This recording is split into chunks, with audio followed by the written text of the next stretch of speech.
Минем хөрмәтле укытучым Әхмәт Гаделнең шигыре кеше шәм дип атала. Без кешеләр бу дөньяда янган шәм. Әкрен генә салмак кына сызабыз. Искән җилдән ялкын ялын сузабыз. Без кешеләр бу дөньяда янган шәм. Ашый безне елларның усалыты, сызабыз без уттай янып без сызабыз.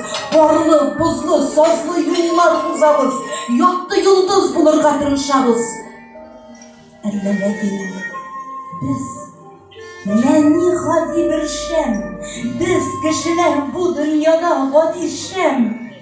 Шәмнең уты кечкенә, бик кечкенә. Шул утларда булмасын үчкенә. Җаны берсен, бер-берсенә. Һәммә шәм.